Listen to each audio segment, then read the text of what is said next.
Hi all, and welcome to the world's most famous chess combinations number 12. This position is from the game between Viswanathan Anand and Lautier that was played in the Credit Suisse tournament in Biel, Switzerland in 1997. By that time Lautier was the strongest chess player in France and had a rating somewhere high in the 2600 area. So quite a serious opponent for Viswanathan Anand. However, in this game he was very much up to the task of beating Joel. Now let's have a look at the position. Normally we always start with a breakdown so we can get a feeling of what is going on here. Now, normally I advise you to look at a position from either a strategic point of view or a tactical point of view. And if you take a quick look, I think you'll agree with me that this position asks for a tactical approach. Now, why is that? Simply because the board is on fire, isn't it? Let's have a look at the functions of the different pieces. Well, first we notice this bishop here. It's trapped, right? And it's attacked by the white king. However, the white king is also protecting the own rook on e3, which is pinned by the queen. So, probably white cannot take the bishop on g2 immediately. Furthermore, the rook is also attacked by the knight on d5. So this rook is really in danger. Also, we can see, of course, that even though this king is feeling a little bit insecure, also black's king is feeling insecure. It has not castled yet and is still in the center. Also, we can see, of course, that white has the pair of the bishops, and probably most important, that also he has a bishop on the black squares, which can become a pain in the ass over this diagonal towards black's king, for instance. Also very important to note, and I will just remove some of these arrows for your convenience, is of course the activity of white's rook along the 7th rank here. And in contrast, these rooks are not really participating in the game. And last but not least, this rook may be pinned, but as soon as the queen disappears from this diagonal, of course this rook also has a very active function towards black's king. So there are many concrete factors that you should take into account on how to approach this position. Of course, there is another characteristic of the position, but I suppose it's also characteristic that I didn't start with pointing that out. Maybe you've counted the pawns. Black is a pawn up here. But I suppose in the overall balance, white is a little bit better because he is more active. And if he somehow can solve the problem of his rook, for instance, or try an attack against the black king, he should be fine. Now, I suppose I can go on and on about this position because there is another very important characteristic. We can see, and I suppose it holds true for both queens, that they are unprotected. And last but not least, also normally very important characteristic of a position is whose turn is it to move? Normally in such a position that is so explosive, the right to move first can be decisive, of course. So don't forget, if you look at a position, that it is also very important just to ask yourself, okay, so who's moving? This may sound like a very obvious thing, but I suppose chess players don't always realize that. So, well, having said all that, I suppose it's time to start looking at the game and the moves that actually occurred. So in this position, it was black's turn to move. Now in the game, he played here rook d8. And it seems that this is already the decisive mistake. Now there is an abundance of tactical possibilities, so I suppose you can't really blame Joël Lautier for making this mistake. I will leave you with the thought that bishop h3 was probably the best move, also leaving white with a significant advantage. If we go back at the text move, however, that was played in the game, rook d8, it seems that this move is wrong for two reasons. Number one, and it is hard to believe, the rook is vulnerable on d8, and number two, maybe even more important, it somewhat hems in black's king. Well, okay, now let's see how Anand made use of this. And I think that this combination is very impressive for the fact that Anand found the right way of going about it, because he had some very attractive ideas to play here, but he had to figure out if they were actually working or not. Now let's see what would happen, for instance, if Anand would try to combine an attack on black's queen and on black's king, for instance with the surprising bishop g6. We can understand the move, and I'm sure that Anand looked at this move because it attacks both queen and king and is threatening to start some kind of mating attack also. Well, in this case it just wouldn't work. It wouldn't quite work, I would say, because black takes the queen, and then after rook takes e6, the rook was now unpinned. Black can go king f8, of course, but after bishop a3 check and knight e7 and rook e takes e7, queen e4 check, protecting the g7 square, there is not a decisive continuation for white. White can go king takes g2, and after h takes g6, white will regain the queen with this discovered check, rook e4 check, but king g8, rook d4, rook recaptures d4, h takes g6 and rook d2 check, leaves black on top.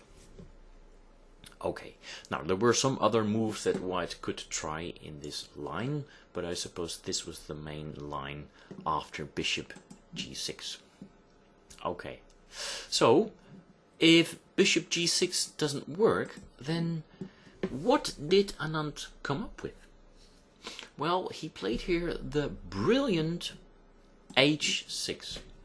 And the idea of h6 is to further loosen, weaken, you could say, the black squares around black's king, so that if these black squares are weakened, the mating attack will be decisive, because then this bishop from c1 will have less resistance on the black square, and like I said, the mating attack in this case will be decisive. Okay, now in this position Lautier played g takes h6, allowing for a very nice finish. Somewhat tougher, but also insufficient, was knight takes e3, just taking this rook. But after bishop takes e3, even though black is the exchange up, he's going to lose because of the fact that both his queen and his bishop are attacked. Now he can sidestep the attack to his queen with queen e5, simultaneously attacking the bishop on e3, so that white's king cannot yet take on g2. But after the rather direct queen g1, attacking the bishop in another way, white will remain up decisive material. Now black should try a desperado with his bishop. Bishop takes f3, but after king takes f3, the bishop pair, and also the fact that he's, I suppose, kind of materially up, and also the fact that white is more active leaves him with a winning advantage. So knight e3 also wasn't really the solution after h6. Well, then what else could he have tried? I suppose knight f4 also would have been a try. One idea of which is that it blocks the path of the bishop to h6, and it would be nice for the bishop maybe to appear on h6 when the black king would be on f8, because then there would be a lethal check, of course. And furthermore, the knight on f4 is also covering the g6 square, where white's bishop would like to go, as we saw in the earlier lines. And also, black's queen is protecting the d6 square, and the d6 square is a blockading square to this dangerous checking diagonal. So if white now would play bishop g6, it wouldn't work out for him, because black would take the queen. Yes, I suppose my software is hanging, yes. Okay, thank you.